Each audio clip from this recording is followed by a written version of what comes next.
Приветствую, друзья, вас на канале старого пирата Алекса Титанова и русские симпапуськи.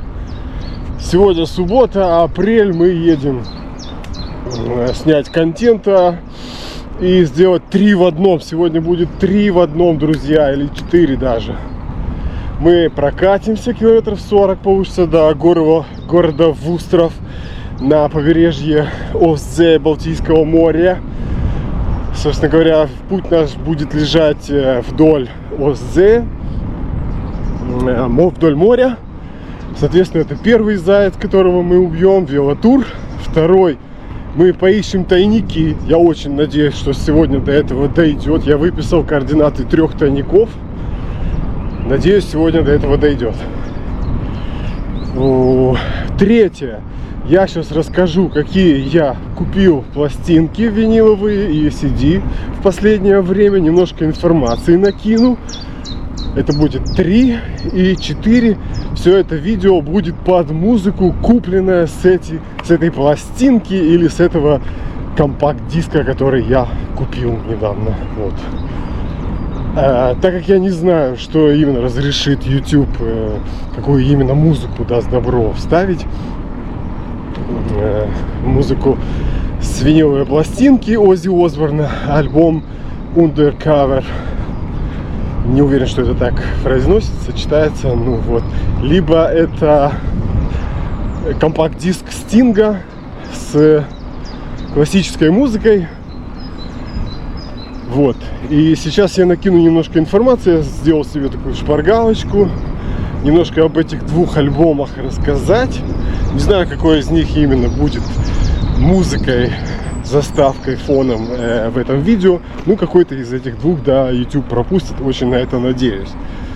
Вот, друзья, такой вот план сегодня. Соответственно, 4 в одном сегодня. Покатушка 4 в одном. Еще у нас был план. Вот Ируся как раз напомнила. В острове сходить там в их ресторан, их. Не надо вот всякое рассказывать. Но Ира не хочет. Типа приехать туда, а там сходить. Опа, здесь что за подстава? Хочет, так не хочет, тогда сегодня будет пекинская утка.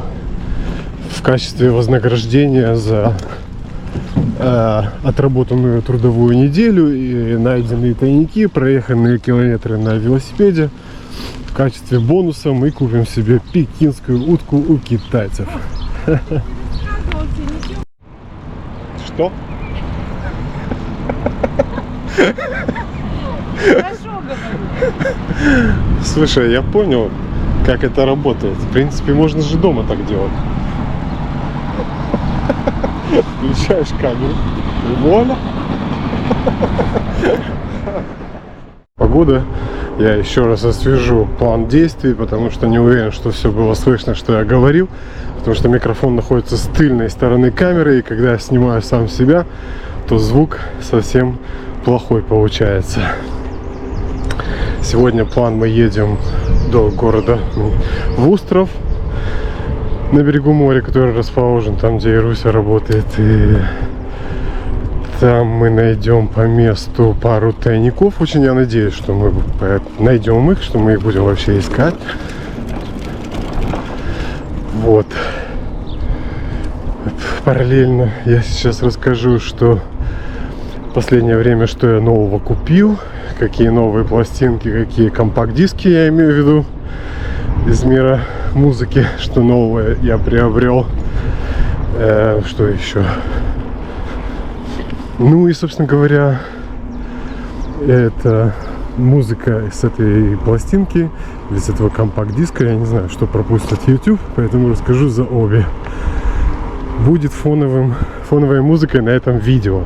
Больше болтать не буду. В целом, повторюсь в 100-й раз, что я вообще бы с удовольствием не болтал бы своих видео, так как моя болтовня не несет никакой информационной нагрузки и, соответственно, не нужна. Ну, к сожалению, YouTube пропускает не всю музыку. Но выборочно пропускает, поэтому попробуем, поэкспериментируем. Красота, тепло, градусов 18 обещают сегодня, так по ощущениям градусов 15-14, ветер И возле моря будет похолоднее и поветреннее еще. У меня есть заготовленная шпаргалка. Я подготовился. Так как с памятью я не сильно дружу, у меня есть шпаргалка. Вот. Значит, смотрите. Ну, поехали. Сейчас я... Так. Момент. 9-й студийный альбом. Ну, давайте я сейчас расскажу все быстро, потому что потом неудобно будет. Значит, Оззи Осборн, виниловую пластинку я купил, Оззи Осборна, легендарного. Альбом называется Undercover. Не уверен, что именно так он называется по-английски, ну вот я так читаю. Это 9-й студийный альбом. Альбом содержит кавер-версии различных песен в исполнении Осборна. Это первый и единственный альбом, где он исполняет чужие песни. Там вот Beatles, Джон Леннон, Animals, Rolling Stones, там, в общем, и всякие другие ребята. Вот Кися наводит сейчас красоту. Полюбуйтесь, друзья. Лайк вот только за это уже можно поставить, правда ведь? И колокольчик тоже нажать, тоже несложно, правда? Вот, значит, жанр Heavy Metal, Hard Rock. Выпуск 1 ноября 2005 года.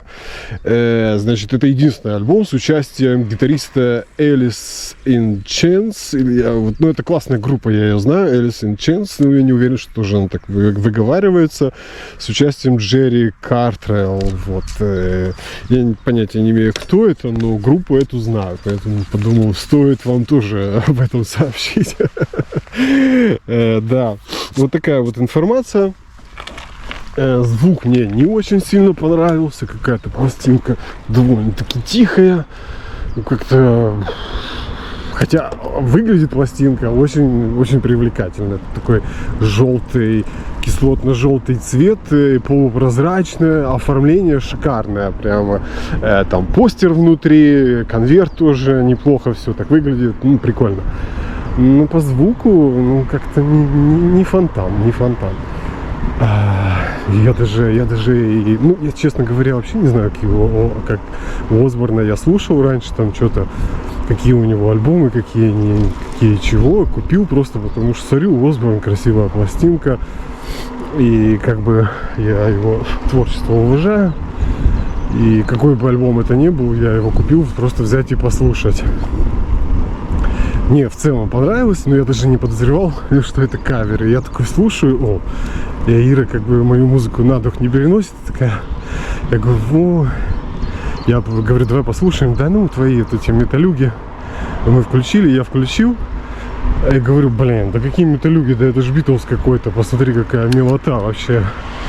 И потом почитал, там действительно Битлз, песни Битлз, Rolling Stones, там все дела.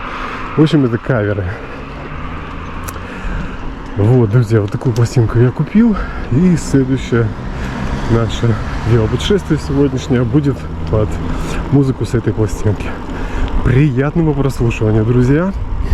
Ставьте лайк обязательно, смотрите до конца, жмите на колокольчик, пишите комментарии. Все комментарии читаю. Я очень благодарен каждому. Друзья, чтобы 2 раза очки не снимать, я зачитаю свою шпаргалку с небольшим текстом, посвященным купленному купленному компакт-диску Стинга. Стинга творчество очень люблю и уважаю. Тоже всех люблю, одним словом. Значит, альбом называется Songs from the Labyrinth, что означает песни из лабиринта. Не обращайте на мой английский, потому что я им не владею, я читаю просто как мне вот на душу ляжет. Значит, выпуск этого альбома был 10 октября 2006 года. Жанр, интересный жанр, музыка эпохи Возрождения. Ну вот это я вам скажу на любителя. В принципе, послушать можно. Ну, не совсем мой жанр, ну, рисовать под него прикольно, по крайней мере. Так, что еще мы имеем? Великобритания, длительность 48 минут 27 секунд, 23 там вещи, они все короткие. Там он болтает что-то, какая-то история. Наверное, если бы английский знал, было бы поинтереснее между песнями. Вот, и там что-то себе лопочет по-английски. Но в целом такой антуражный, прикольно. Да. 8-й студийный, это его альбом. Что у нас еще есть? Ну, конечно, это музыка. Ага, это музыка композитора Джона Доулента. Джона Доулента. Не знаю, кто это. В исполнении Стинга и Эдина Карамазова, который аккомпанировал Стингу на лютне. Это, я так подозреваю, такая вот какая-то... Скажите мне, что это в комментариях. Такая какая-то бандура. Гитара, скрипка, виолончель в 3 в 1. Гусли. Гитара, гусли. В общем, это лютна. Лютне. Он ему аккомпанировал.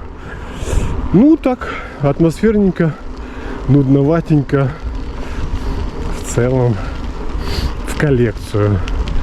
Не знаю, стоит ли делать фоном на видео эту музыку. Ну, как бы я не хотел бы упускать из внимания своего ни один купленный компакт-диск, ни одну виниловую пластинку. И объясню почему. Потому что раньше я просто покупал для количества какого-то, вот коллекционировал, купил, послушал, положил на полку и забыл. Купил, послушал, положил. А сейчас я немножко по-другому к этому решил стал относиться. Сейчас я уже купил, залез, почитал в Википедии, в Гугле об этом альбоме, об исполнителе. Послушал раз, второй, третий, вдумчиво.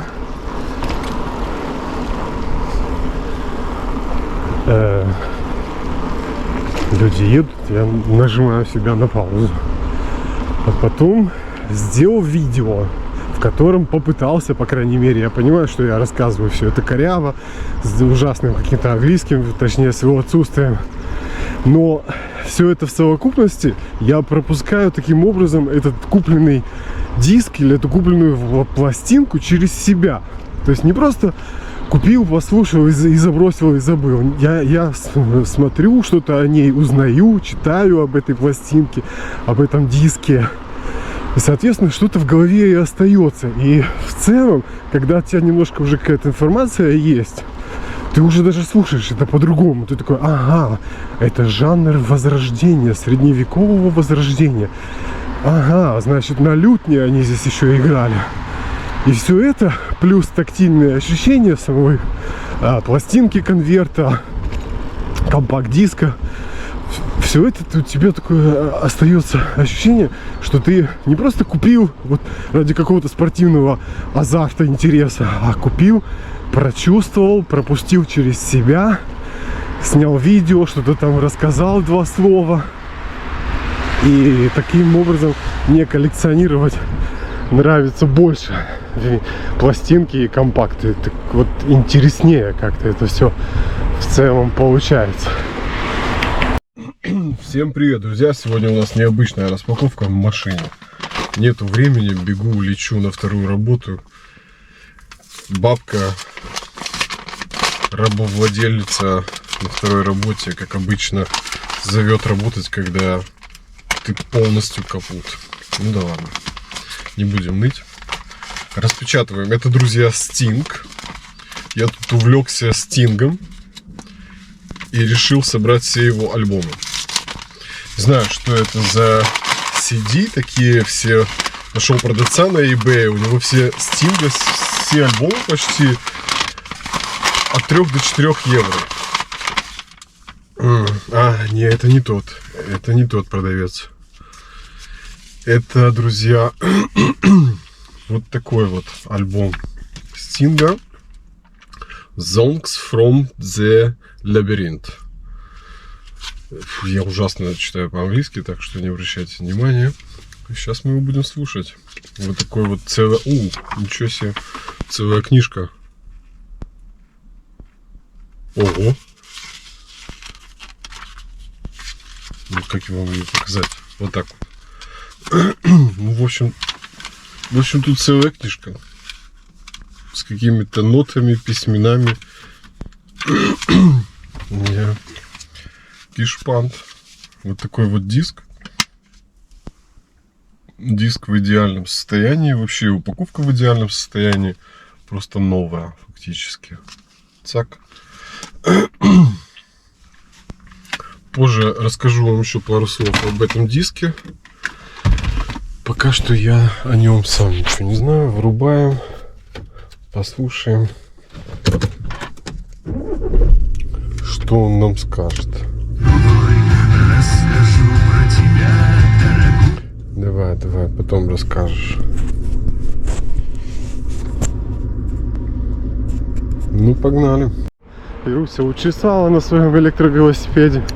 Не догонишь.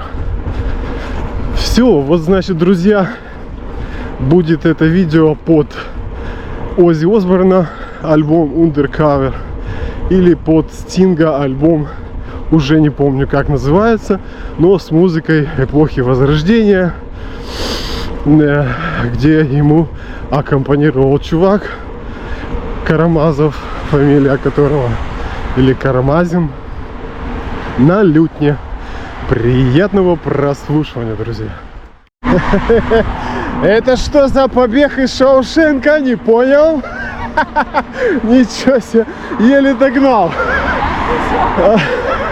Красавчик, это максимальная скорость?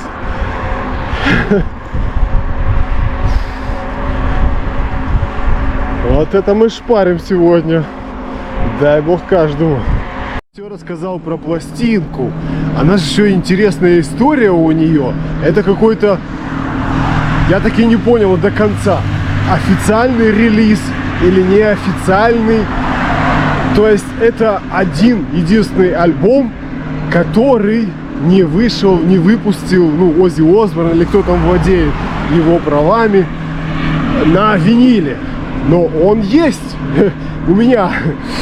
И он есть в каталоге, то есть диск подписанный, на нем есть номер. Я залез на этот сайт, где все эти пластинки можно там по номерам, там диск, я забыл, как называется сайт. В общем, там можно посмотреть всю информацию о пластинке. И уже там я почитал комментарии, люди писали, что типа пиратка, неофициальная версия. Вот. Задал я этот вопрос на большой группе в Фейсбуке виниловой. Прямо там такая дискуссия разгорелась. И Руся опять включает газ, мне надо ее догонять. Прямо одни говорят, разделилось мнение полное на два лагеря. Одни утверждают, что это пиратка, а вторые говорят, что как может быть пиратка, если она вот есть. И... В общем, один там чувак был самый убедительный, его доводы мне больше всего меня убедили, что это никакая не пиратка, что это типа Sony владеет правами на этот альбом, но эти права кому-то передало, кто-то купил, купил не права, а как бы разрешение печатать этот альбом на виниле, какая-то другая компания. То есть по сути там стоит на пластинке, что издатель Sony, бля-бля-бля Corporation, а по сути эту пластинку кто-то печатал другой, там какая-то другая фирма. Но факт в том, что пластинки это немного существует как бы в мире, тираж небольшой, я так и не понял, не выяснил, какой именно. Я купил за 30 евро ее, и я хотел узнать вот у людей, знающих в этой группе, переплатил ли я, дорого ли это для этой пластинки или нормально. Меня успокоили, сказали, что это как раз ее цена, 30 евро. Ну вот, и как бы, ну такое интересное, это не прямо не ширпотреб. То есть есть пластинки офигенных групп, там, легендарных, да, там, того же Judas Priest, там, AC/DC, которые печатались там миллионными тиражами. И это как бы, это офигенные альбомы, офигенные группы, спору нету, пластинки офигенные, но их много. И цена, соответственно, из-за этого у них может быть поменьше. А вот такой вот пластинки, вот это Оззи Осборна Undercover, ее мало, тираж у нее небольшой. Ее можно даже занести в редкие пластинки. В общем, я рад, что я ее купил. Не какой-то ширпотреб. Сейчас я подхожу к покупке винила более как-то продуманно, не продуманно, но как-то хоть чуть-чуть мозги стараюсь включать. Может, не покупать всякий шрот, всякий мусор. Покупать что-то все-таки интересное. Вот еще хотел добавить.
какой-то. Так, значит, у нас первый тайник. Задание. Дай хлебнуть кусочек. Экскурсия на полдня по Фишланду. Парковка у Вустраверхафен. Билет на 6 часов за 5 евро.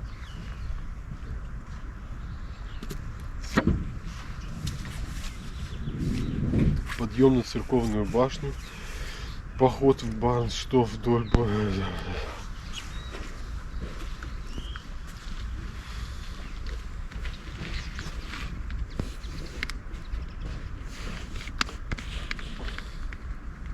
Геокешинг, конечно, тоже. Треска здесь очень хороша. Неважно, окутаны ли они тайнами или упакованы в традиционную упаковку, но, конечно, на этом пути встречаются и другие приловы, часто более старые, это хорошо. В Устрово и Хагене много скамеек для пикника, а также есть ресторан, тур очень легко совершить на велосипеде, никакого бонуса, это явно сам пейзаж. Бля-бля-бля. Старый деревянный пирс длиной 50 метров был построен в 1886 году. Это вот пирс, где мы только что были, он впервые был построен в 1886 году и был длиной 50 метров, а затем расширен. Во время военных зим его разрушил лед. Новый мост длиной 240 метров. Если ты знал, что он 240 метров? Вот теперь знаешь. Был построен в 1993 году. 90 лет назад курортная деятельность, связанная с Ростоком, стала ярким событием для причала в Устров. А мы же там, по-моему, уже находили один подпой. Да, новый мост, построенный за большие деньги. Кстати, мне может быть не слышно, потому что камера далеко. За большие деньги и после падения стены. Хорош для прогулок по морю, но полностью упускает из виду истинное предназначение такого сооружения. Согласно немецким правилам, ни одному кораблю здесь не разрешается заходить в док, поскольку для этого потребуется наличие поблизости аварийного порта на случай плохих погодных условий, но этого не существует. У двух ресторанов начальной точки сегодняшнего моста также были предки, а именно кафе «Павильон», Кися Фишленд, ныне Моби Дик. Раньше это было, в общем, кафе «Павильон». И слева Умбат, ныне Сватевит. Справа, если посмотреть со стороны озера. Сегодня кухня с большим количеством рыбы и вегетарианских блюд. Бля-бля-бля. Дополнительная подсказка. 2 метра не для самых маленьких. Собственно говоря, мы можем только по высоте его искать. Так, по высоте и по координатам.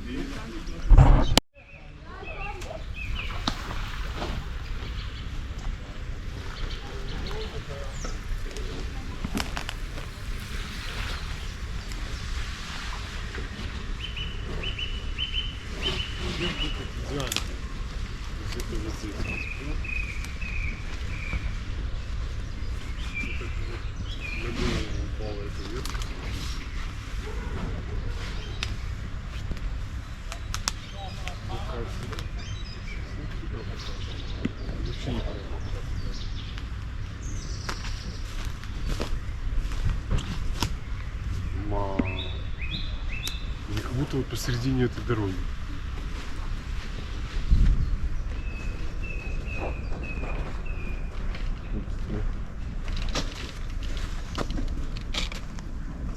Вот прямо вот здесь. Ну, может, знаки.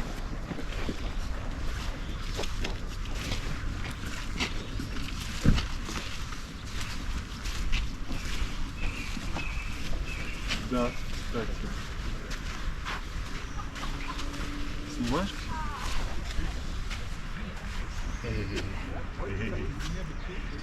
Да-да. Я его вытащил, а там люди все видят.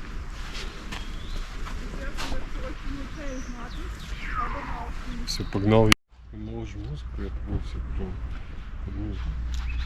Четко. Все будет четко. Книжка уже. Еще места есть.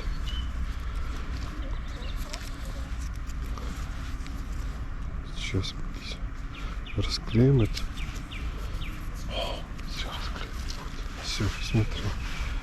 Прямо вот снимать все. Момент истины. Ты видишь, что происходит? Костя, ничего не подскажешь? 6-е, наверное. Наверное. Ты не знаешь, куда сегодня учится? Ты там, если я плохо выгляжу, поправляй меня. Ты же у нас этот ответственный за красоту. Мне кажется, я плохо без кепки выгляжу, а ты ничего не говоришь. Краса. Какой-то растрепанный. Ой. А что ты говоришь, что я в очках, как бабушка выгляжу? Так Всё. ты ж ничего не увидишь. Все. Это рыба. Вообще не кул.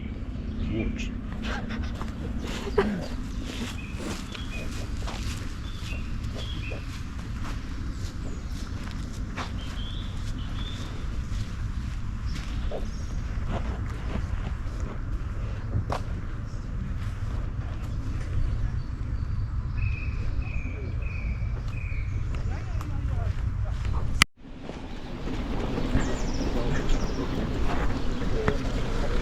Кися, за работой не соскучилась? Нам налево.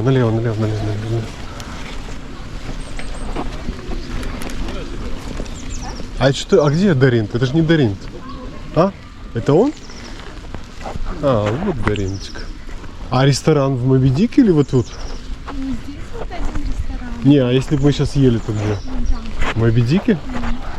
Блин, зря мы отказались. Там сейчас все равно народу, кто бы тебя там рассматривал. А это относится к Даринту, вот это все?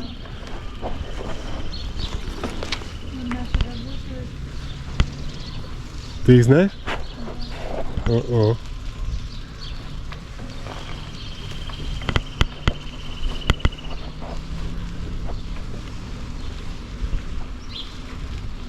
А сколько всего апартаментов есть?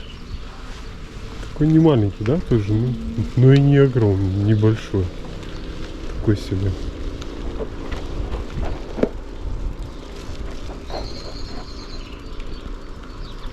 А ты вокруг него ходил или вообще по нему ходил полностью везде или нет? А? Нет? Я вот эти даже не знаю, какие там комнаты. О-о. Там двухэтажные. Двухэтажные комнаты? А ты вообще ходила по номерам, смотрел? Я всегда только заходила в номер, и один раз была по двухэтажному, и только на первом этаже.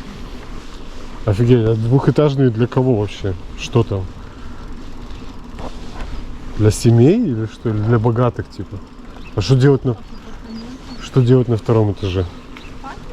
Внизу там кухня. Ага. Так, мы приехали, Кись. Тут. Где-то здесь.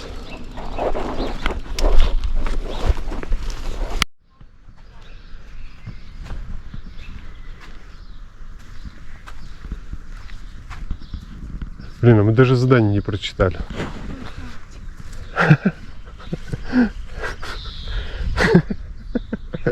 Это мы геокетчеры, а? На, Кися, записывай ты, а я буду читать задание. Она включена. Так, задание гласит. О, а тут вообще задание смешное. 2 строчки. Мой первый тайник здесь, прекрасно в остров. Приятного поиска. Дополнительная подсказка: каменный. Камни вон там вижу, вот тут камни. Так, давай еще раз навигацию. Где-то прямо на углу. Вот эти камни. Ну, да, вот здесь навигация показывает.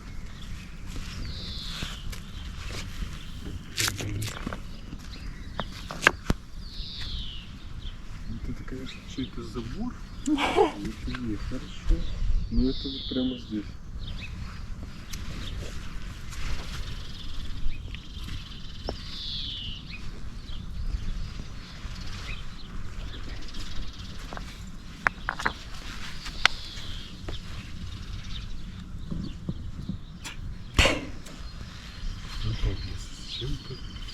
Чем прятаться? Первый свой тренинг.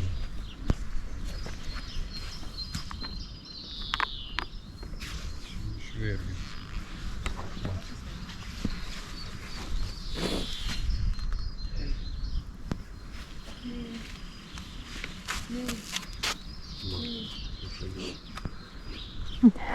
Вот открыто.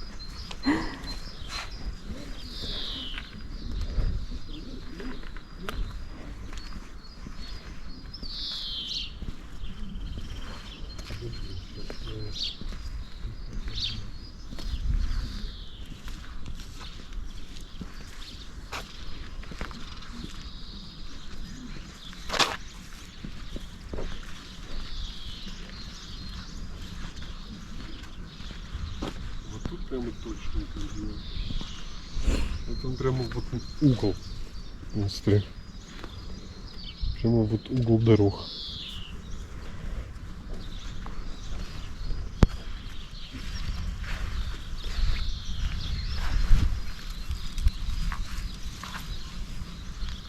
Так несерьезно. Это чей-то забор или нет? Это ж, наверное, кто-то открыл.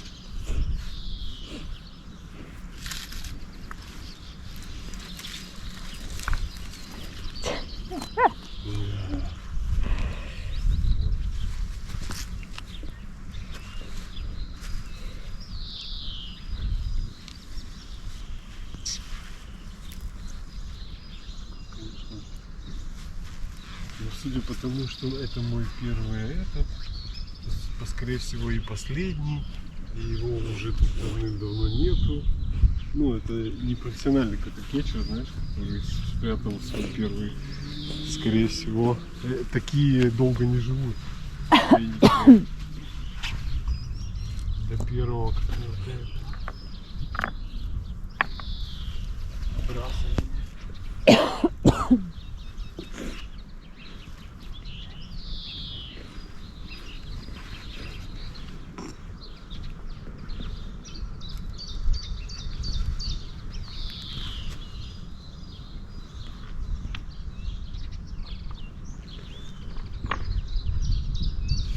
Так, все, вот это вот я вообще не люблю. Пошли поищем третий тогда. В чужих этих вот рыться вообще не может, конечно, пас.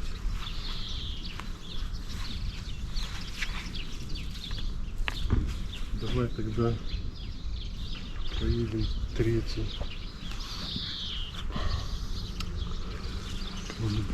Пойдем.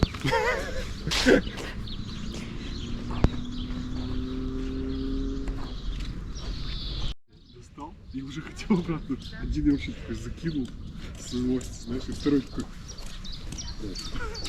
Ничего себе. Вот это профи называется. Нюх просто. Прям Просто в камушке. нюх, просто в камне. Обалдеть. Это надо каждый камень взять и перепробовать. Это просто глюк. Где он лежал? Вот тут. Ну, там маленький еще, и вот тут он лежал вот так вот. Офигеть. Ага, Офигеть. прикольно. Пошел я за ручкой кисать. Красавчик просто.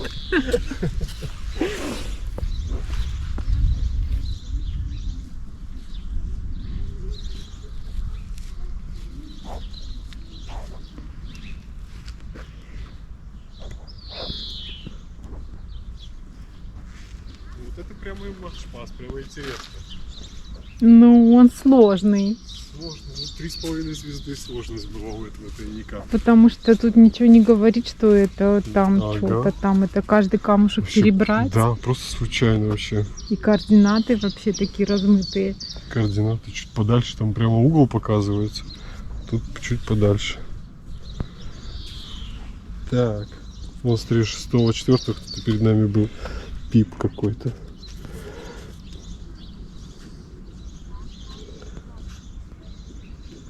Чудеса. Та-да! Та-терби! И такой раз и не может найти, теперь положить в какой камень. Ага, кстати. Вот. Это самая вообще обидная тема в геокешинге, когда ты читаешь комментарии. Нашел, очень просто, спасибо, очень вообще элементарно.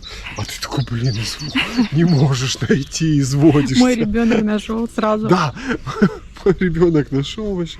Этим прекрасным днем мы совершили этот тур. Быстро очень все нашли. Вообще обалденно. Проблем лез, типа. Прикольно. Так, я не буду показывать, где это спрятано.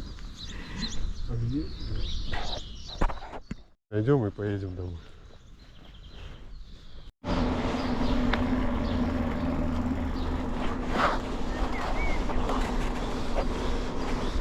Так, где-то здесь. О, вот уже люди ищут.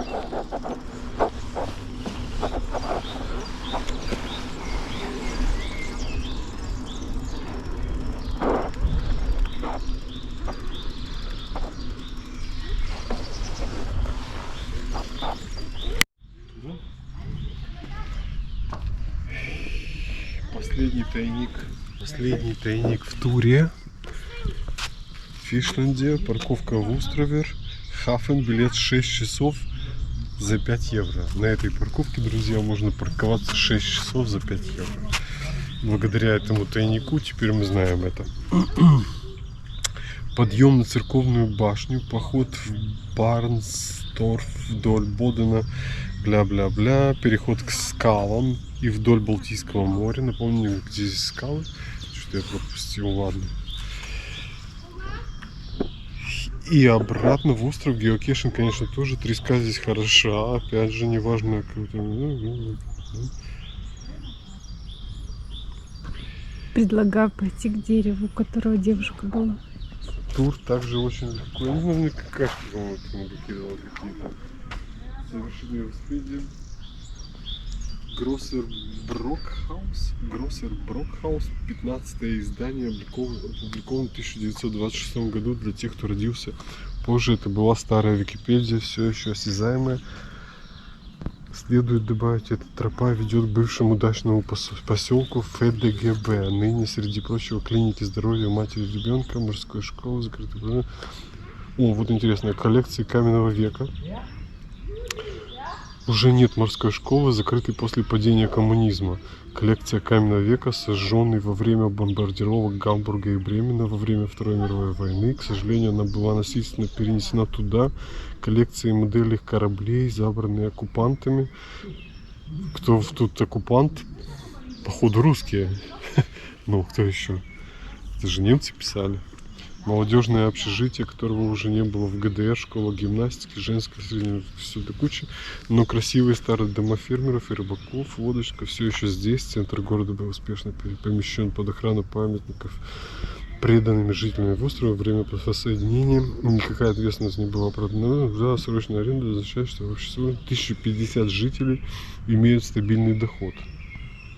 Срочная аренда. Здесь, короче, 1050 жителей в острове. Мы к сути дела перейдем когда? Кися, это описание тайника, это и есть суть дела. К слову, в 2021 году они приняли 70 тысяч ночлегов. При общем количестве ночевок 480 тысяч. 500 000 здесь было ночевок, друзья. К сожалению, не задокументировано, сколько из них были геокетчерами. Дополнительная подсказка. На земле белый и круглый, сразу за знаком P4. Остерегайтесь маглов. Кого остерегаетесь? Маглы это эти... зрители эти, ротозеи, как это? Зеваки? Зеваки.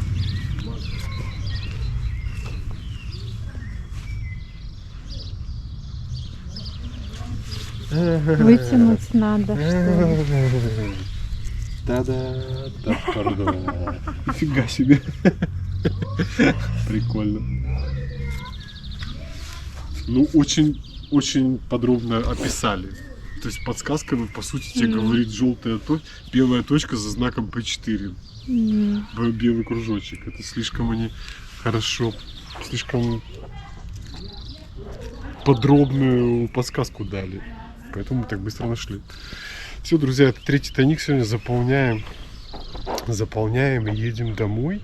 Что еще хотел сказать? Это уже наш 138-й, по-моему, или 137-й, или 138-й тайник, если я не путаю. 138-й. Да. Потому что она в чехле. Сейчас я ее выключу и все. Она в чехле очень греется. Смотри, сейчас эти ункульные очки снимаю, одеваю кульные, и теперь я снова Алекс Титанов. Злой и брутальный. А не очкарик, дедушка и бабушка в одно лицо. Та-та-да.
Все, финито.